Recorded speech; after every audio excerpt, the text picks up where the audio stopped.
ഹരി, നമസ്കാരം. നമസ്കാരം. K S Hariharan ഇന്ന് എ ബി സിയോട് സംസാരിക്കുന്നത് കഴിഞ്ഞ കുറേ ദിവസമായി നമ്മൾ സംസാരിച്ചുകൊണ്ടിരിക്കുന്ന കേരളം വലിയ തോതിൽ ചർച്ച ചെയ്ത് ഏതാണ്ട് മടുത്തു കഴിഞ്ഞിരിക്കുന്ന ഒരു വിഷയത്തെക്കുറിച്ചാണ്. എങ്കിലും ഹരിക്ക് വ്യത്യസ്തമായി ചില കാര്യങ്ങൾ ആ വിഷയത്തിൽ പറയാനുണ്ടാവും എന്ന് ഞാൻ വിശ്വസിക്കുന്നു.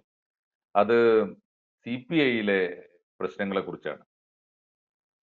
ഇന്ത്യയിലെ തന്നെ ആദ്യത്തെ കമ്മ്യൂണിസ്റ്റ് പാർട്ടി 64-ൽ CPM പിളർന്നു പോയതിനു ശേഷം അതിന്റെ ഒരു കമ്മ്യൂണിസ്റ്റ് പാർട്ടിയുടെ അടിത്തറയായി തുടർന്ന പാർട്ടി, മഹാന്മാരായ ഒരുപാട് നേതാക്കന്മാർ, ജീവിത മാതൃക കൊണ്ട് വലിയ തോതിൽ ചരിത്രമായി തീർന്ന, ചരിത്രം കുറിച്ച നേതാക്കന്മാരുടെ ഒരു പാർട്ടി, സംശുദ്ധമായ വ്യക്തിത്വം ഉണ്ടായിരുന്ന ഒരു പാർട്ടി, ഇന്ത്യൻ ഇന്ത്യൻ സംസ്കാരത്തോട് ഇടപെടേണ്ടത് എങ്ങനെയാണ്, ആ സംസ്കാരത്തിൽ അധിഷ്ഠിതമായ ഒരു കമ്മ്യൂണിസ്റ്റ് പാർട്ടിയെ കുറിച്ച് നിരന്തരമായി ആലോചിച്ചുകൊണ്ടിരുന്ന ഒരു പാർട്ടി. മാത്രമല്ല, ഇന്ത്യൻ സംസ്കാരത്തെ വളരെ ആഴത്തിലുള്ള പഠനത്തിന് വിധേയമാക്കി ഒരു കമ്മ്യൂണിസ്റ്റ് ഇന്ത്യൻ കമ്മ്യൂണിസ്റ്റ് പാർട്ടിക്ക് സവിശേഷമായ ഒരു പ്രത്യയശാസ്ത്രം രൂപപ്പെടുത്താൻ ശ്രമിച്ച ഒരു പാർട്ടി. ആ പാർട്ടിയുടെ ഇന്നത്തെ ഒരു പാരമ്പര്യം യഥാർത്ഥത്തിൽ വളരെ ദയനീയമാണ്. ഒരുപക്ഷെ വിഭാഗീയത കൊണ്ട് ഇന്ത്യയിൽ പോകുന്ന ആദ്യത്തെ പാർട്ടിയായി CPI മാറാൻ പോകുന്നു എന്ന ഒരു ആശങ്ക നിലവിലുണ്ട്. കൊച്ചു പാർട്ടിക്കകത്തുള്ള വലിയ വിഭാഗീയതകൾ, മാത്രമല്ല ഒരു കൊച്ചു പാർട്ടിക്ക് അകത്തട്ടിപ്പെട്ടു വന്നിരിക്കുന്ന വലിയ അഴിമതിയുടെ ലോബികൾ, ഇത്തരത്തിലുള്ള ചർച്ചകളാണ് ഇപ്പോ നടന്നുകൊണ്ടിരിക്കുന്നത്. അതെല്ലാം പൊട്ടിത്തെറിച്ച് പുറത്തു വന്ന ഏറ്റവും ശക്തമായി പുറത്തു വന്നത് 8-ാം ലോക്സഭാ തെരഞ്ഞെടുപ്പിൽ നേരിട്ട ഇടതുപക്ഷത്തിന്റെ പരാജയത്തിലാണ്. ഇപ്പൊ CPI-ക്കകത്ത് നടക്കുന്ന ഒരു പ്രധാനപ്പെട്ട ചർച്ച, പിണറായി വിജയൻ നയിക്കുന്ന CPM എന്ന പാർട്ടിയുടെ നേതൃത്വത്തിലുള്ള ഒരു മുന്നണിക്ക് എത്ര കാലം ഒരു ഇടതുപക്ഷ മുന്നണിയായിട്ട് മുന്നോട്ട് പോകാൻ പറ്റും. CPM ഒരു കമ്മ്യൂണിസ്റ്റ് പാർട്ടി അല്ലാതായിട്ട് കാലമേറെയായി എന്നും അതിന് ജനാധിപത്യ രീതിയും ലെനിനിസ്റ്റ് രീതിയും രണ്ടും നഷ്ടപ്പെട്ടിട്ട് എത്രയോ കാലമായി എന്ന വിവാദങ്ങൾ എന്ന ആരോപണങ്ങളും എന്ന യാഥാർത്ഥ്യവും നിലനിൽക്കെ അത് പറയാൻ പണ്ട് CPI ഒരു മുന്നണി മര്യാദ കാണിച്ചിരുന്നത് പറയാതിരിക്കാൻ. ഇപ്പൊ CPI-യും അത് ശക്തമായി പറഞ്ഞു തുടങ്ങിയിരിക്കുന്നു. പക്ഷേ പിണറായി വിജയനെ പോലുള്ള ഒരു ഏകാധിപത്യ രീതിയിൽ സംസ്ഥാനത്തെയും പ്രസ്ഥാനത്തെയും കൈയടക്കിയിരിക്കുന്ന ഒരു ഒരു ഒരു തരത്തിലുള്ള ഒരു ഏകാധിപത്യ രീതിയിലുള്ള പോക്കിനെ CPI-യെ പോലൊരു പാർട്ടിക്ക് ആ മുന്നണിയിൽ ഇരുന്നുകൊണ്ട് എത്രമാത്രം ദുർബലമായി ചെറുക്കാനാവും എന്ന ചോദ്യമുണ്ട്.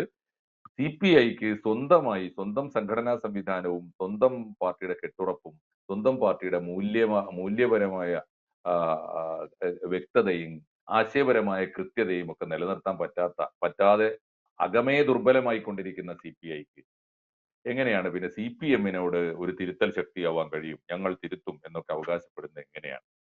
ഇത്തരം സംഭവവികാസങ്ങളാണ് നടന്നുകൊണ്ടിരിക്കുന്നത്. CPI-യെ കുറിച്ച് തന്നെ ഇപ്പോ ഹരി തന്നെ നേരത്തെ സംസാരിച്ചതാണ്. എങ്കിലും അതിന്റെ അടുത്ത ഭാഗം അല്ലെങ്കിൽ ഏറ്റവും പുതിയ ഡെവലപ്മെന്റ്സ് വെച്ചുകൊണ്ട് CPI-ക്കകത്ത് എന്താണ് നടന്നുകൊണ്ടിരിക്കുന്നത്, അല്ലെങ്കിൽ CPI എങ്ങോട്ടാണ് പോകുന്നത്, അല്ലെങ്കിൽ CPI-യോടൊപ്പം ഇടതുമുന്നണിയും കേരളവും എങ്ങോട്ടാണ് പോകുന്നത് എന്ന വിഷയമാണ് ഇന്ന് നമ്മൾ ചർച്ചയ്ക്കെടുക്കുന്നത്.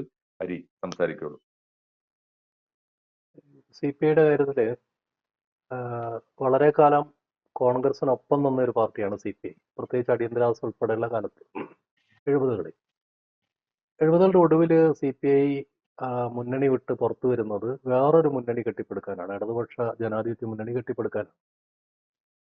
യഥാർത്ഥത്തിൽ അതിനുശേഷം CPM-മായി ചേർന്ന ഒരു മുന്നണി ഉണ്ടാക്കിയതിന് ശേഷം CPI സംഘടനാപരമായിട്ടോ രാഷ്ട്രീയമായിട്ടോ മുന്നോട്ട് പോയിട്ടില്ല. ഇതൊരു കണക്കെടുപ്പ് നടത്തുമ്പോൾ വളരെ വ്യക്തമാണ്. സംഘടനാപരമായിട്ട് അവർക്ക് വളരാൻ കഴിയുന്നില്ല, രാഷ്ട്രീയമായിട്ടും അവർക്ക് വളരാൻ കഴിയുന്നില്ല. അവർക്ക് വലിയ ആശയക്കുഴപ്പങ്ങളുണ്ട്. യഥാർത്ഥത്തിൽ CPM-നെ അപേക്ഷിച്ച് കുറെ കൂടി ജനാധിപത്യ അനുഭവങ്ങളുള്ള ഒരു പാർട്ടി എന്ന നിലയ്ക്ക് ഇന്നത്തെ ചരിത്രഘട്ടത്തിൽ ഇന്ത്യയിലാകെയുള്ള ഇടതുപക്ഷ പുരോഗമന ജനാധിപത്യ പ്രസ്ഥാനങ്ങൾക്ക് മാതൃകയാവേണ്ട ഒരു പാർട്ടി യഥാർത്ഥത്തിൽ CPI തന്നെയാണ്.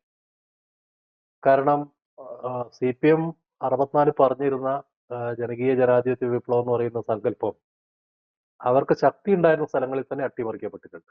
പശ്ചിമ ബംഗാളിലില്ല, ത്രിപുരയിലില്ല, കേരളത്തിലും അത് ഏറെക്കുറെ അവസാനിച്ചുകൊണ്ടിരിക്കുകയാണ്.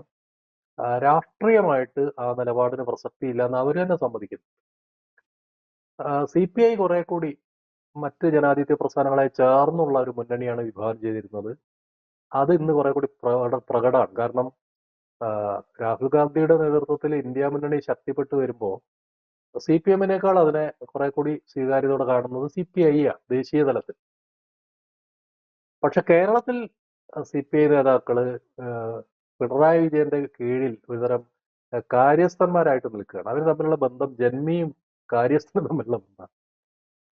ബിനോയ് വിശ്വമൊക്കെ ഒരു നല്ല കാര്യസ്ഥനാണ്. ഇപ്പൊ സമീപകാലത്ത് SFIയുടെ അതിക്രമങ്ങൾക്കെതിരെ ബിനോയ് വിശ്വം ഒരു സ്റ്റേറ്റ്മെന്റ് നടത്തിയപ്പോൾ പഴയ SFIക്കാരായ നേതാക്കളൊക്കെ ചാടി വീണ് ബിനോയ് വിശ്വത്തെ ആക്രമിച്ചു, നിലവിലുള്ള SFIക്കാരെ ആക്രമിച്ചു, DYFIക്കാരെ ആക്രമിച്ചു.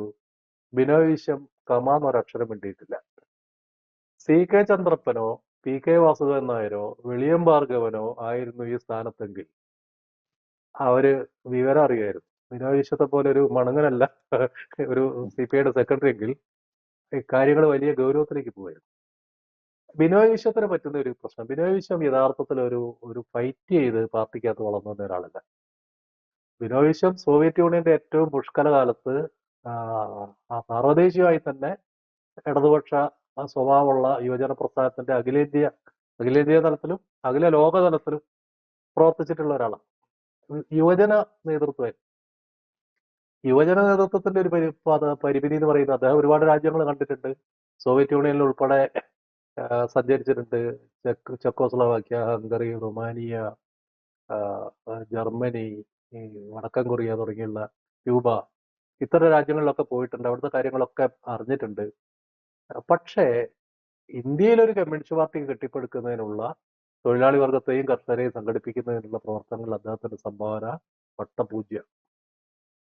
ഒന്ന്, അദ്ദേഹം മാധ്യമങ്ങളിൽ നിറഞ്ഞു നിൽക്കുന്നുണ്ട് എന്നുള്ള ഒഴിച്ചാൽ മാധ്യമ മാനേജ്മെന്റ് ഒഴികെയുള്ള കാര്യങ്ങളിലൊക്കെ ബിനോയ് വിശ്വം അടിസ്ഥാനപരമായിട്ട് ദുർബലനാണ്. അടിസ്ഥാന രാഷ്ട്രീയം ഇല്ലാത്ത ഒരാളാണ് അദ്ദേഹം. ഒരു ഒരു വളരെ സോഫിസ്റ്റിക്കേറ്റഡ് ആയ ഒരു ലാംഗ്വേജും ചിരിയും ഒക്കെ ആയിട്ട് നടക്കുന്ന ഒരാളാണ്. ആഴത്തിൽ രാഷ്ട്രീയമുള്ള ഒരാളല്ല. അതാണ് അദ്ദേഹത്തിന്റെ പരിമിതി. അദ്ദേഹം സെക്രട്ടറി ആയിട്ട് വരുന്നത് തന്നെ ഈ സാധാരണ RSSനകത്താണ് സർസംഘചാലക് മരിക്കുമ്പോൾ അടുത്ത ആളുടെ പേര് എഴുതി കൊടുക്കുക. ഇത് കാനൻ രാജേന്ദ്രൻ മരിച്ചപ്പോ എഴുതി കൊടുത്ത പേര് എന്നുള്ളതൊക്കെയാണ് അദ്ദേഹം നിൽക്കുന്നത്. കേരളത്തിലെ സംഘടനയ്ക്കകത്ത് ബിനോയ് വിശ്വം ഒരു പ്രധാനപ്പെട്ട നേതാവല്ല. അവിടെ C ദിവാറിനെ പോലുള്ള മുതിർന്ന ആളുകളുണ്ട്, ഇസ്മയിൽ ഉണ്ട്, പ്രകാശ് ബാബുവിനെ പോലെ ഒരു മികച്ച കേഡറുണ്ട്. ഇന്നത്തെ കേരളത്തിലെ CPIക്കകത്ത് ഒരൊറ്റ കേഡറേ ഉള്ളത് പ്രകാശ് ബാബുവാണ്. അദ്ദേഹത്തിന്റെ രാഷ്ട്രീയ നിലപാടുകൾ, അദ്ദേഹത്തിന്റെ രാഷ്ട്രീയ ജീവിതം, അദ്ദേഹത്തിന്റെ അനുഭവ സമ്പത്ത്, നിയമവിജ്ഞാനം, ഇതൊക്കെ ഒരുപക്ഷെ CPIക്ക് നേതാവായിട്ട് സെക്രട്ടറി ആയിട്ടൊക്കെ വരാവുന്ന ഒരാള് പ്രകാശ് ബാബുവാണ്. പക്ഷേ പ്രകാശ് ബാബുവിനെ എങ്ങനെ ഒതുക്കാന്നുള്ളതാണ് CPIക്കകത്തുള്ള ഒരു വിഭാഗത്തിന്റെ ഇപ്പോഴത്തെ പരിപാടികൾ. എങ്ങനെ അദ്ദേഹത്തിനെ നേതൃത്വത്തിൽ നിന്ന് വെട്ടിമാറ്റാം, സംസ്ഥാന സെക്രട്ടറി സ്ഥാനത്ത് മാറ്റാം, കേന്ദ്ര നേതൃത്വത്തിൽ മാറ്റാം, രാജ്യസഭയിൽ നിന്ന് ഒഴിവാക്കാം. അതൊക്കെയാണ് അവർ കുറെ കാലമായിട്ട് അവര് ഗവേഷണം നടത്തിക്കൊണ്ടിരിക്കുന്നത്. ഇതൊരു വലിയ പ്രതിസന്ധിയാണ്. കാരണം CPM നേരിടുന്നതിനേക്കാൾ വലിയ പ്രതിസന്ധി CPI നേരിടുന്നുണ്ട്. CPI ചെറിയൊരു പാർട്ടിയാണ്. CPIക്ക് അങ്ങനെ CPM-നെ പോലെ ആസ്തിയില്ല, ക്രിമിനൽ സ്വഭാവത്തിൽ പ്രവർത്തിക്കാൻ അറിയില്ല, ദുർബലരാണ്. ആകെ ഈ ഭരണത്തിൽ നിന്ന് കിട്ടുന്ന കുറച്ച് പണമൊക്കെ എണ്ണി എവിടെയെങ്കിലുമൊക്കെ സൂക്ഷിച്ചു വെക്കാൻ മാത്രമേ CPIക്ക് പറ്റൂ. അങ്ങനെ ഒരു പാർട്ടിക്ക് അധികാലം മുന്നോട്ട് പോകാൻ പറ്റില്ല. ഇപ്പൊ അവർ നേരിടുന്ന ക്രൈസിസ് യഥാർത്ഥത്തിൽ ആനി രാജ സെൻട്രൽ സെക്രട്ടേറിയറ്റ് ഒക്കെ വരേണ്ട ആളാണ്. അത് ഒരു സ്ത്രീ എന്നുള്ളതായിരിക്കും. അവരൊരു മികച്ച കേഡർ, പ്രത്യേകിച്ച് ഉത്തരേന്ത്യയിൽ പ്രവർത്തിക്കുന്ന ഒരു കേഡർ എന്നുള്ളതായിരിക്കും. അവർക്കത് യോഗ്യതയുണ്ട്, അർഹതയുണ്ട്. പക്ഷെ ആനി രാജ വരുന്നത് സന്തോഷമുള്ള കാര്യമാണ്. അവർ വരേണ്ടതാണ്, മുമ്പേ വരേണ്ടതാണ്. പക്ഷെ ആനി രാജ വരുന്നതിന്റെ പേരിൽ കേരളത്തിൽ നിന്നുള്ള പ്രകാശ് ബാബുവിനെ ഒഴിവാക്കേണ്ട കാര്യമില്ല. ആനി രാജയ്ക്ക് ഒരു ബർത്ത് നിർബന്ധമായിട്ട് കൊടുക്കണം, പ്രകാശ് ബാബുവിനും കൊടുക്കണം. അപ്പൊ പ്രകാശ് ബാബുവിന് അത് കൊടുക്കുന്നില്ല. എന്തുകൊണ്ട് കൊടുക്കുന്നില്ല? പ്രകാശ് ബാബു ഈ ഗവൺമെന്റിന്റെ ചില കാര്യങ്ങളെ നിശ്ചിതമായി വിമർശിച്ചിട്ടുണ്ട്. പാലക്കാട് മഞ്ചണ്ടിയിൽ ഈ മാവോയിസ്റ്റുകളെ വെടിവെച്ച് വന്ന സംഭവം ഉണ്ടായപ്പോ അവിടേക്ക് ഒരു കമ്മീഷനായിട്ട് പോയത് പ്രകാശ് ബാബുവിന്റെ നേതൃത്വത്തിലാണ്. CPIയുടെ അന്വേഷണ കമ്മീഷൻ പോവാണ്. ലോകായുക്ത നിയമത്തിൽ പിണറായി വിജയൻ മാറ്റം വരുത്താൻ തീരുമാനിച്ചപ്പോൾ അതിനെ അതിശക്തമായിട്ട് പരസ്യമായിട്ട് എതിർത്ത ആള് പ്രകാശ് ബാബുവാണ്. ഈ ഗവൺമെന്റിന്റെ പല നിലപാടുകളെയും പ്രകാശ് ബാബു വിമർശിക്കുന്നുണ്ട്. അത് CPI നേതാക്കൾക്ക് ഇഷ്ടമല്ല. കാരണം അവര് പിണറായി വിജയന്റെ കൂടെ നിന്നിട്ട് എന്തെങ്കിലുമൊക്കെ കിട്ടുന്നത് വാങ്ങി ജീവിച്ചു പോകണമെന്ന് കരുതുന്ന ആളല്ല. അവര് വേറെ ഒരു രാഷ്ട്രീയ പ്രവർത്തനത്തിൽ അവർ ഇടപെടാറില്ല, ഒരു രാഷ്ട്രീയം അവർ മുന്നോട്ട് വെക്കാറില്ല. അങ്ങനെ അവർക്ക് എന്തെങ്കിലും ഒരു രാഷ്ട്രീയ നിലപാടുകൾ ഇന്നത്തെ ഇന്ത്യയിൽ ഉണ്ടെന്ന് കരുതാവുന്ന യാതൊരു ന്യായവും ഇല്ല. അതുകൊണ്ട് ഒരു വളരെ സ്റ്റാഗ്നേറ്റഡ് ആയ, വളരെയധികം വല്ലാതെ മരവിച്ചു പോയ കുറെ ആളുകളാണ് CPI എന്ന് പറഞ്ഞു നിൽക്കുന്നത്. അവർക്ക് വിമർശനം പോലും മനസ്സിലാവില്ല. ഇപ്പൊ വിമർശനം മനസ്സിലാകാതെ നമ്മൾ മനസ്സിലാക്കേണ്ടത് ഈ CPI-യുടെയും അവിഭക്ത കമ്മ്യൂണിസ്റ്റ് പാർട്ടിയുടെ ഏറ്റവും ഉയർന്ന നേതാക്കളിൽ ഒരാൾ കേദാമോദരൻ. നമ്മൾ സംസാരിച്ചിട്ടുണ്ട് മുമ്പ്. അതെ കേദാമോദരൻ ഇന്ത്യയുടെ ആത്മാവ് എന്നുള്ള പുസ്തകം എഴുതി. ഫിലോസഫിക്കലാണ്. ഇന്ത്യയുടെ ഇന്ത്യൻ ജീവിതത്തിന്റെ ഫിലോസഫിയാണ്. ഇന്ത്യയുടെ ആത്മാവ് എന്നുള്ള പുസ്തകം വളരെ അന്നും ഇന്നും ഏറ്റവും മികച്ച കൃതികളിലൊന്നാണ് ഇന്ത്യൻ ഫിലോസഫിയായി ബന്ധപ്പെട്ടിട്ട്. ആ പുസ്തകം വന്നപ്പോ കുറ്റിപ്പുഴ അതിനൊരു വിമർശനം എഴുതി. കുറ്റിപ്പുഴ കൃഷ്ണപിള്ള നിരീശ്വരവാദിയാണ്, നല്ല ചിന്തകനാണ്. അദ്ദേഹം പറഞ്ഞു, അല്ല ദാമോദരൻ, ഇന്ത്യക്ക് അങ്ങനെ ഒരു ആത്മാവുണ്ടോ? കമ്മ്യൂണിസ്റ്റുകാർക്ക് ആത്മാവുണ്ടോ? ആത്മാവിനെ കുറിച്ച് നമ്മുടെ സങ്കല്പം എന്താ? നിങ്ങൾ അത് വിശദീകരിക്കണം. ദാമോദരൻ അതിന് പെശക് മനസ്സിലായി. കാരണം അങ്ങനെ ആത്മാവ് എന്നുള്ളൊരു പ്രയോഗം ഒരു തരത്തിലും ഒരു കമ്മ്യൂണിസ്റ്റുകാരന്റെ പുസ്തകത്തിൽ ഇടുന്നത് ശരിയല്ല എന്നുള്ളത് അതിന്റെ പേര് മാറ്റി പിന്നീട് ഭാരതീയ ചിന്ത എന്നാക്കി. നിങ്ങൾ ആലോചിച്ച് നോക്കൂ, കേദാമോദരനെ പോലെ ഏറ്റവും ഉയർന്ന ഒരു കമ്മ്യൂണിസ്റ്റുകാരൻ, ദാമോദരൻ വേണമെന്ന് പറയാം, കുറ്റിപ്പുഴ ഒരു സാധാരണ പ്രൊഫസറാണ്, കോളേജ് മാഷാണ്. പിണറായി പറഞ്ഞ മാതിരി MMG മാഷ് നല്ല കോളേജ് മാഷാണെന്ന മാതിരി വേണമെങ്കിൽ പറഞ്ഞിട്ട് കുറ്റിപ്പുഴ കാര്യങ്ങളൊക്കെ ഉള്ള കോളേജ് മാഷാണ്, പക്ഷെ കമ്മ്യൂണിസ്റ്റ് പാർട്ടി നേതാവല്ല. കേരളത്തിൽ കമ്മ്യൂണിസ്റ്റ് പാർട്ടി കണ്ടുപിടിച്ച ഒരാൾ ഞാനാണ്, അതുകൊണ്ട് പേരൊന്നും മാറ്റൂല എന്ന് വേണേൽ ദാമോദരന് പറയാം. ദാമോദരൻ അതല്ല ചെയ്തത്. ദാമോദരൻ ഇന്ത്യയുടെ ആത്മാവ് എന്നുള്ള പേര് മാറ്റി പിന്നീട് പുസ്തകം ഇറങ്ങുമ്പോൾ ഭാരതീയ ചിന്ത എന്നാക്കി മാറ്റുകയാണ് ചെയ്തു. അതാണ് കുറെ കൂടി ആപ്റ്റായ യോജിച്ച പേര്. അപ്പൊ ഇങ്ങനെയൊക്കെ ഉണ്ടായിരുന്ന ഒരു പാർട്ടിയാണ്. ഇങ്ങനെ ഉണ്ടായിരുന്ന ഒരു പാർട്ടിയുടെ ഇന്നത്തെ സ്ഥിതി ഒരുതരം ഈ ക്രോണികളും ബഫൂണുകളും ഒക്കെ ആയിട്ട് ആ പാർട്ടി ദുർബലപ്പെട്ടു പോകണം. അതിനകത്തൊന്നും ഒരു വിമർശനം വരുന്നത് വരണമെന്ന് ഞാൻ കരുതുന്നത്. ഒരു വിമർശനം വരണം അതിനകത്ത്. ആരെങ്കിലും ഒക്കെ വിമർശിക്കണം, സത്യസന്ധമായിട്ട് കാര്യങ്ങൾ പറയണം. അതാണ് പക്ഷെ ഇതിന്റെ ആവശ്യം. വിമർശിക്കാനേ എനിക്ക് തോന്നുന്നത് CPI-ക്കകത്ത് ഇപ്പൊ നടന്നുകൊണ്ടിരിക്കുന്നത് രണ്ട് അപകടങ്ങളാണ്. ഒന്ന്, ഹരി തുടക്കത്തിൽ പറഞ്ഞ CPM-നേക്കാൾ ഒരു പക്ഷേ ചരിത്രപരമായി CPM-ഉം CPI-യും തമ്മിലുണ്ടായിരുന്ന തർക്കങ്ങളിലെ എല്ലാ വിഷയങ്ങളിലും ഇപ്പൊ ആലോചിച്ച് നോക്കൂ, സർവ്വദേശീയമായിട്ട് എടുക്കുമ്പോൾ ചൈനയുടെ പാത വേണോ സോവിയറ്റ് യൂണിയന്റെ പാത വേണോ? സോവിയറ്റ് യൂണിയൻ സമ്പൂർണ്ണമായി തകർന്നു പോയെങ്കിലും റഷ്യയെങ്കിലും ഇപ്പൊ നിലനിൽക്കുന്നുണ്ട് എന്ന് പറയാം. ചൈന സമ്പൂർണ്ണമായും മുതലാളിത്ത പാതയിലേക്ക് പോവുകയും ചെയ്തു. ഇനിയിപ്പോ ചൈനയെ ചൂണ്ടിക്കാണിച്ചിട്ട് കമ്മ്യൂണിസ്റ്റ് പാർട്ടിയെ ലോകത്തുണ്ടാക്കാൻ കഴിയില്ല. ആശയപരമായിട്ട് സാർവദേശീയം തൊട്ട് ഇപ്പോ ദേശീയ ബൂർഷ്വാസിയോട് എടുത്ത സമീപനം, അതുപോലെ വിപ്ലവത്തോട്, ജനകീയ ജനാധിപത്യ വിപ്ലവം, ഈ ദേശീയ ജനാധിപത്യ വിപ്ലവം, ഈ രണ്ട് ഇത്തരത്തിലുള്ള നിലപാടുകളിലൊക്കെ CPI നിലപാടിന് കുറെ കൂടി ശരി കിട്ടുന്ന ഒരു കാലത്ത് ആദ്യമില്ലാത്ത ഒരേ ഒരു പാർട്ടി ഞാൻ മനസ്സിലാക്കിയെടുത്തോളം CPI ആണ്.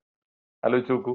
എനിക്ക് തോന്നുന്നു ഒരു പക്ഷേ ഇപ്പൊ പ്രകാശ് ബാബുവിനെ പോലുള്ള ഒരു കാഡറിന് അത്തരം ബോധ്യങ്ങൾ ഉണ്ടാവാം. ബിനോയ് വിശ്വം പോലും അത്തരം ഒരു ബോധ്യം ഉള്ളതായി അദ്ദേഹത്തിന്റെ ഒരു ഡിസ്കോഴ്സിലും ഒരു തരത്തിലുള്ള ചർവാദത്തിലും ആശയപരമായി ഞങ്ങളായിരുന്നു ശരി എന്ന് ഇപ്പോൾ ബോധ്യപ്പെട്ടില്ലേ എന്നൊരു ചോദ്യം പോലും, അങ്ങനെ ഒരു ഒരു ഒരു ആശയപരമായ ഒരു മേൽക്കോയ്മയ്ക്ക് അല്ലെങ്കിൽ അത്തരത്തിലൊരു അത്തരത്തിലൊരു സ്ഥാപനത്തിന്, അങ്ങനെ ഒരു കമ്മ്യൂണിസ്റ്റ് പാർട്ടിയുടെ ആശയപരമായ ഒരു സ്ഥാപിച്ചെടുക്കലിന് ഒന്നും ഇവർ ശ്രമിക്കുന്നില്ല. അത് കാരണം അത് നമുക്കൊക്കെ ബോധ്യമുള്ളപ്പോഴും അത് ഇല്ലാത്തത് ആ പാർട്ടി ലീഡർഷിപ്പിനാണ്. ഒന്നാമത്തെ കാര്യം.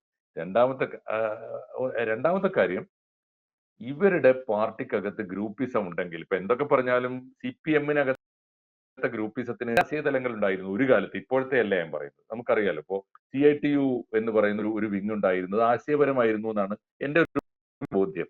ഇപ്പോ VS-ഉം പിണറായി മുട്ടി എന്ന് പറയുന്നത് സമ്പൂർണ്ണമായി ആശയപരമായിരുന്നു. MN വിജയൻ മാഷ് നയിച്ചിരുന്നത് മൂലധനം എന്ന ആശയാടിത്തറയെ മുൻനിർത്തിയാണ്. അപ്പൊ CPM-നകത്തെ വിഭാഗീയതക്കും പോരിനും ഒക്കെ ഒരു ആശയപരമായ അടിത്തറ ഉണ്ടായിരുന്നപ്പോ ഒട്ടുമേ ആശയപരമായ രണ്ട് അപകടങ്ങളിൽ നിന്ന് ആ പാർട്ടിയെ രക്ഷിച്ചെടുക്കാൻ ഇപ്പൊ CPM-ന്റെ B ടീമായി പോകുന്നത് വേറൊന്നും കൊണ്ടുമല്ല. CPM-ന് ഈ ഇത്തരം കാര്യങ്ങളിൽ വിഭാഗീയതയിൽ പോലും ഉള്ള ഒരു ക്ലാരിറ്റി പോലും CPI-യിൽ ഇല്ല. അതാണ് സംഭവിക്കുന്നത് എനിക്ക് തോന്നുന്നു. ഹരി എങ്ങനെ കാണുന്നു അതിനെ? അത് AP പറഞ്ഞത് വളരെ കൃത്യമാണ്. കാരണം CPI-ക്കകത്ത് എന്തെങ്കിലും ഒരു ആശയപരമായ ചർച്ച നടന്നിട്ട് കൊല്ലങ്ങളായി, ദശാബ്ദങ്ങളായി സീരിയസ് ആയിട്ട് അവർ ഒരു കാര്യം കാണാറില്ല. ലോകത്ത് നടക്കുന്ന മാറ്റങ്ങൾ, ഇപ്പം ഞാൻ നേരത്തെ പറഞ്ഞല്ലോ, ഈ ലോകത്തിലെ സോഷ്യലിസ്റ്റ് രാജ്യങ്ങളിലൊക്കെ സഞ്ചരിച്ചിട്ടുള്ള അവിടുത്തെ ഗവൺമെന്റുകളെയും അവിടുത്തെ ജീവിതത്തെയൊക്കെ കണ്ട ആളാണ് ബിനോയ് വിശ്വം. പക്ഷേ സോവിയറ്റ് യൂണിയന്റെ തകർച്ച, അല്ലെങ്കിൽ കിഴക്കൻ യൂറോപ്യൻ രാജ്യങ്ങളിലെ കമ്മ്യൂണിസ്റ്റ് പാർട്ടികളുടെ തകർച്ച, കമ്മ്യൂണിസ്റ്റ് ഗവൺമെന്റുകളുടെ തകർച്ച, അതിനെക്കുറിച്ച് മിക്കവാറും 1960-കൾ മുതൽക്കേ അതിന്റെ സൂചനകൾ വരുന്നുണ്ട്. മിലോ എഞ്ചിലാസ് ഒക്കെ പുസ്തകം എഴുതുന്ന 60-കളിലാണ്. ഒരു പുതിയ വർഗം വരുന്നു എന്ന് അദ്ദേഹം പറയുന്നുണ്ട്. കമ്മ്യൂണിസ്റ്റ് പാർട്ടിക്കകത്ത് പുതിയ വർഗം വരിക. പക്ഷെ ഈ മനുഷ്യരാരും അതേക്കുറിച്ച് ഒന്നും പറയുന്നില്ല. എന്തുകൊണ്ടാണ് പറയാൻ പറ്റുന്നത്? ഇവർക്ക് നേരിട്ട് അനുഭവം ഉണ്ട്. ഇവരവിടെ പോയി ആളുകളായി കാണുന്നുണ്ട്, അവിടുത്തെ ജനങ്ങളായിട്ട് സംസാരിക്കുന്നുണ്ട്, അവിടുത്തെ പാർട്ടി നേതൃത്വമായിട്ട് അവർക്ക് ബന്ധമുണ്ട്. കമാന്ന് ഒരക്ഷരം ആരും മിണ്ടിയിട്ടില്ല. ഇതിലുള്ളൊരു വലിയ തമാശ, ഗോർബച്ചേവിന്റെ ഈ പെരസ്ട്രോയിക്ക ഗ്ലാസ്നോസ്റ്റ് പരീക്ഷണങ്ങൾ വന്ന കാലത്ത് അത് വലിയ ചർച്ചയായിരുന്നു. കേരളത്തിലും ലോകത്തിലൊക്കെ വലിയ ചർച്ചയായിരുന്നു. അത് കഴിഞ്ഞ പാടെയാണ് സോവിയറ്റ് യൂണിയന്റെ തകർച്ച. സോവിയറ്റ് യൂണിയന്റെ തകർച്ച കഴിഞ്ഞിട്ട് കോഴിക്കോട് ടൗൺ ഹാളിൽ സി ഉണ്ണിരാജ്, അന്ന് അദ്ദേഹം ജീവിച്ചിരിപ്പുണ്ട്, അദ്ദേഹം വന്നിട്ട് ഒരു പ്രസംഗം നടത്തി. സോവിയറ്റ് യൂണിയനിൽ പണ്ടേ മുഴുവൻ കുഴപ്പമാണ്, സ്റ്റാലിന്റെ കാലം മുതലേ തകർച്ചയാണ്, പ്രശ്നങ്ങളാണ്, ബുദ്ധിമുട്ടാണ്, അവിടെ ആവശ്യത്തിന് വസ്തുക്കൾ കിട്ടാനുണ്ടായിരുന്നില്ല, ആളുകൾ ക്യൂ നിന്നും അടുത്തിരുന്നു പറഞ്ഞൊരു വലിയ പ്രശ്നം. തലേന്ന് വരെ സോവിയറ്റ് യൂണിയൻ ഏറ്റവും വലിയ സ്വർഗ്ഗമാണെന്ന് പറഞ്ഞ ഒരാള് പിറ്റേന്ന് വന്നിട്ട് സോവിയറ്റ് യൂണിയൻ ആ കുഴപ്പമായിരുന്നു എന്ന് പ്രസംഗിക്കുകയാണ്. അപ്പൊ ഈ പ്രസംഗം കേൾക്കാൻ ഞാൻ പോരുന്നു. ഈ പ്രസംഗം കഴിഞ്ഞ പാടെ ഞാൻ സ്റ്റേജിന്റെ പിറകെ പോയിട്ട് ഉണ്ണിരാജ് അതേ ഒരു വീഡിയോ വെച്ചുകൊണ്ടിരിക്കുകയാണ്. ഉണ്ണിരാജ് ചോദിച്ചു, അല്ല ഇതൊരു 10 കൊല്ലം മുമ്പേ ബോധ്യമുണ്ട്, നിങ്ങളത് ജനങ്ങളോട് പറയണ്ടേ? അത് പറയാതിരുന്ന വലിയ കുഴപ്പമില്ല, ആളുകളെ മുഴുവൻ തെറ്റിദ്ധരിപ്പിക്കില്ലേ ചെയ്തത്. അപ്പൊ ഉണ്ണിരാജ് ഉറക്കെ ഒരു ചിരിയിരിച്ചിട്ട് പറഞ്ഞു, അത് 10 കൊല്ലം മുമ്പേ ഞാൻ പറഞ്ഞാൽ ഞാൻ ഈ പാർട്ടിയിലുണ്ടാവും, പറയാൻ പറ്റും, എന്നെ ഒരു നോക്കി പുറത്താക്കൂലേ, ഞാൻ ഈ വയസ്സുകാലത്ത് അങ്ങോട്ട് പോകാനാ. ഇതിങ്ങനെയാണ് കാര്യങ്ങൾ. അപ്പൊ ഈ അത് പറയുന്നില്ല. ഈ കമ്മ്യൂണിസ്റ്റ് നേതാക്കളുടെ അവർക്ക് ലോകമായിട്ട് ബന്ധമുണ്ട്. ഇപ്പൊ റുമാനിയയിൽ ചെഷസ്ക്യൂ 2400 ഏക്കറിൽ ഒരു വലിയ കൊട്ടാരം പണിതു, 1000 മുറി ഉണ്ട് അതിനകത്ത്. അതിന്റെ ഉദ്ഘാടനം കഴിഞ്ഞ് വന്നപ്പോ സീതാറാം യെച്ചൂരിനെയൊക്കെ വിളിച്ചത്. യെച്ചൂരി അന്ന് അങ്ങനെ പോകുന്ന ഒരാളാണ്, അന്ന് പാർട്ടിയിൽ പൊളിറ്റ് ബ്യൂറോയിൽ എത്തിയിട്ടില്ല എന്നല്ലേ ഓർമ്മ. യെച്ചൂരിയെ പ്രത്യേകിച്ച് അയച്ചതാ. യെച്ചൂരി അവിടെയൊക്കെ പോയി ഇവിടെ വന്നിട്ട് പറഞ്ഞത്, പത്രസമ്മേളനത്തിൽ പറഞ്ഞു, റുമാനിയ വലിയ വികസനത്തിലേക്ക് പോകുന്നത് ഇതിന്റെ ഒരു സൂചനയാണ്, 1000 മുറിയുള്ളൊരു വീട് അതിന്റെ വികസന സൂചനയാണ്, വലിയ പുരോഗതിയിലേക്കാണ് അവർ പോകുന്നതെന്നൊക്കെ പറഞ്ഞിട്ട് പിറ്റേ 2 ദിവസത്തിനിടയ്ക്കാണ് റുമാനിയയിൽ കലാപമുണ്ടായിട്ട് ചെഷസ്ക്യൂവിനെ ആൾക്കാർ തല്ലിക്കൊല്ലുന്നത്. ഇത് ഒരാഴ്ചക്കുള്ളിൽ നടക്കുന്ന സംഭവമാണ്. ഇവർക്കിത് മനസ്സിലാകാത്തതുകൊണ്ടല്ല, അതൊരു ആത്മവഞ്ചന അതിനകത്തുണ്ട്. സത്യസന്ധമായിട്ട് ജനങ്ങളോട് കാര്യം പറയാന്നുള്ളതിൽ അവർക്ക് താല്പര്യമില്ല. അപ്പൊ ഓരോ പ്രശ്നത്തിലും അവര് ഒരു വേറെ ലോകത്ത് നിന്ന് മുഖംമൂടിയൊക്കെ വെച്ച് ഇങ്ങനെ പോവുകയാണ്. അല്ലാതെ വസ്തുതാപരമായിട്ട് എന്ത് നടക്കുമെന്ന് പഠിക്കാനോ യാഥാർത്ഥ്യങ്ങൾ കാണാനുള്ള ശ്രമമില്ല. ഇത് CPI ആണ്. CPIക്കകത്ത് ഏതെങ്കിലും തരത്തിലൊരു പുതിയ രാഷ്ട്രീയ ചർച്ച ചെയ്യപ്പെടുന്നുണ്ടോ? എന്തെങ്കിലും നിലയ്ക്കുള്ള ഇന്ത്യയിലോ ലോകത്തിലോ നടക്കുന്ന പുതിയ ചലനങ്ങളെ കുറിച്ച് ഏതെങ്കിലും ചർച്ച ഏതെങ്കിലും ഘടകത്തിൽ അവരുടെ സാംസ്കാരിക വിഭാഗത്തിൽ പോലും നടക്കുന്നുണ്ടെന്ന് എനിക്ക് തോന്നുന്നില്ല. സാധാരണ ദൈക്ഷണിക രംഗത്താണല്ലോ ഇത്തരം ചർച്ചകൾ ആദ്യം തുടങ്ങുക. അവർക്ക് അങ്ങനെ ഒരു ദൈക്ഷണിക ലോകം പോലും ഇല്ല, ബുദ്ധിജീവികളില്ല. കുറെ ഒരു തരം ജീവിതത്തില് ഒന്നും നേടാനില്ല ഇനി എന്ന് കരുതുന്ന സന്യാസി തുല്യരായ കുറെ ആളുകളാണ് ഇപ്പൊ CPIയിൽ ഉള്ളത്. വളരെ നിർവികാരാണ്, നിസ്സംഗരാണ്. സന്യാസികൾക്ക് പോലും ചില താല്പര്യങ്ങൾ ഇന്ത്യയിലുണ്ട്, അവർക്ക് രാഷ്ട്രീയ താല്പര്യവും സാമ്പത്തിക താല്പര്യവും ഒക്കെ ഉണ്ട്. പക്ഷെ ഇവർക്ക് ഭാവിയെ കുറിച്ച് യാതൊരു കാഴ്ചപ്പാടും ഇല്ലാത്ത ആളുകളാണ്. അവരെങ്ങനെയാണ് ഇതിനെ മറികടക്കാൻ എനിക്ക് മനസ്സിലാവുന്നില്ല. എനിക്ക് തോന്നുന്നത് ഈ സാധാരണ നമ്മൾ പറയാറുണ്ട്, റൂട്ട്സ് ഉണ്ടെങ്കിൽ മാത്രമേ ഡ്രീംസ് ഉണ്ടാവൂ എന്ന് ഇംഗ്ലീഷിൽ പറയാറുണ്ട്. ഇത് ഇപ്പൊ ഇവർക്ക് ഭാവിയെ കുറിച്ച് ചിന്തയില്ല. ഈ പുതിയ ലോകത്തിന്റെ ചലനങ്ങളെ കുറിച്ച് ഒരു കമ്മ്യൂണിസ്റ്റ് മനസ്സുകൊണ്ട്, കമ്മ്യൂണിസ്റ്റ് കണ്ണുകൊണ്ട് കണ്ട് വിലയിരുത്താനുള്ള യാതൊരു ശേഷിയുമില്ല. അതിനേക്കാളും പ്രധാനപ്പെട്ട ഒരു കാര്യം, മൂന്നാമത് ഞാൻ എപ്പോഴും ശ്രദ്ധിച്ചിട്ടുള്ള കാര്യം, ഞങ്ങളായിരുന്നു ശരി, ചരിത്രപരമായി ഞങ്ങളായിരുന്നു ശരി എന്ന് വിശ്വസിക്കുന്നതിന് പകരം ഞങ്ങളൊരു വലിയ തെറ്റായിരുന്നു എന്ന് വിശ്വസിക്കുന്ന പാർട്ടിയാണ് CPI. അബദ്ധത്തിൽ ഞങ്ങളിപ്പോ അന്ന് CPM-ൽ നിൽക്കാൻ തോന്നിയില്ല, അന്ന് ഇറങ്ങിപ്പോവാൻ തോന്നിയില്ല, അതുകൊണ്ട് ഞങ്ങൾ പെട്ടുപോയി എന്ന് ഒരു ഉള്ളിന്റെ ഉള്ളിൽ വലിയ കുറ്റബോധത്തോടെ ഇനിയിപ്പോ എന്തായാലും ഒരു തറവാട് എന്ന നിലയിൽ കമ്മ്യൂണിസ്റ്റ് ഇങ്ങനെ CPI-ക്കാർ ആയിപ്പോയില്ലേ, ഇനി അങ്ങനെ തപ്പിപ്പിടിച്ച് നിന്നേ പറ്റുള്ളൂ എന്ന് ചിന്തിക്കുന്ന കുറെ സാത്വികന്മാരായ പാവങ്ങൾ. അവർക്ക് ആശയപരമായ ദൃഢതയും ഉറപ്പും കൊടുത്തിട്ട് ആത്മവിശ്വാസം കൊടുക്കാൻ ആളില്ല. വേറൊരു കൂട്ടർ ഈ പറഞ്ഞ പോലെ CPM-ന്റെ ഈ ബി ടീമായി നിന്നുകൊണ്ട് എന്താണോ കിട്ടുന്നത് അത് പോരട്ടെ എന്ന മട്ടിൽ നിന്ന് പോകുന്ന ഒരു ടീം. ഒടുവിലത്തെ എനിക്ക് തോന്നുന്നു ഇപ്പൊ CPI-യുടെ നേതൃത്വത്തെ നയിക്കുന്നത് പ്രകാശ് ബാബുവിനെ പോലെ, APJ-നെ പോലെ, അങ്ങനെ കുറച്ച് ഏതാനും പേരെ മാറ്റി നിർത്തിയാൽ അവരെ നയിക്കുന്നത് ഈ വേവുന്ന പുരയാണെന്ന് അവർക്ക് നല്ല ബോധ്യമുണ്ട്. ഇടതുപക്ഷം എന്ന് പറയുന്നത്, കേരളത്തിലെ ഭരണമുന്നണി എന്ന് പറയുന്നത് അവരുടെ ഉൾപ്പെടെയുള്ള സ്വയംകൃത അനർത്ഥം കൊണ്ട്, അവരുടെ കൃത്യവിലോപം കൊണ്ട് തകർന്നു പോകുന്ന ഒരു കപ്പലാണ്. കപ്പിത്താൻ ആദ്യം മുങ്ങുമെന്നും കപ്പൽ അതിനോടൊപ്പം മുങ്ങുന്നവർക്ക് അറിയാം. അപ്പൊ വേവുന്ന പുരയിൽ നിന്ന് ഊരുന്ന കഴുക്കോലിന് വേണ്ടി ബഹളം കൂട്ടുന്ന, കടിപിടി കൂട്ടുന്ന, അതിനുവേണ്ടി പരസ്പരം കുത്തിയും വെട്ടിയും തീർക്കുന്ന ഒരു പാർട്ടിയായിട്ടാണ് CPI-യെ ഇപ്പൊ എനിക്ക് തോന്നുന്നത്. ഹരിയുടെ കമന്റ് കൂടി ചേർത്ത് നമുക്ക് ഈ ചർച്ച അവസാനിപ്പിക്കാം. തീർച്ചയായിട്ടും AP പറഞ്ഞത് ശരിയാണ്. ആ ഒരു കിട്ടുന്നത് വാരിയെടുക്കുക, അതിനപ്പുറം വേറെ ഒരു ലക്ഷ്യമില്ലാത്ത, ഒരു ഭാവിയെ കുറിച്ച് യാതൊരു തോന്നലും ഇല്ലാത്ത ഒരു പാർട്ടിയായിട്ട് അത് മാറിയിട്ടുണ്ട്. അതിൽ നിന്ന് മറികടക്കാതെ ഈ പുതിയ രാഷ്ട്രീയ സാഹചര്യത്തിൽ ആ നിലപാടുകൾ തിരുത്തി പുറത്തേക്ക് വരാതെ ഒരു തുറന്ന ചർച്ചയ്ക്ക് രാഷ്ട്രീയമായിട്ട് തയ്യാറാവാതെ അവർക്ക് രക്ഷപ്പെടാൻ പറ്റില്ല. ഇല്ലെങ്കിൽ അത് പല പാർട്ടികളും അവസാനിച്ചു പോയ പോലെ CPI അവസാനിച്ചു പോകും ചരിത്രം. കൂടുതൽ വാർത്തകളും വിശേഷങ്ങളും നിങ്ങളിലേക്ക് എത്താൻ ABC മലയാളം സബ്സ്ക്രൈബ് ചെയ്യുക, ബെൽ ബട്ടണും അമർത്തുക.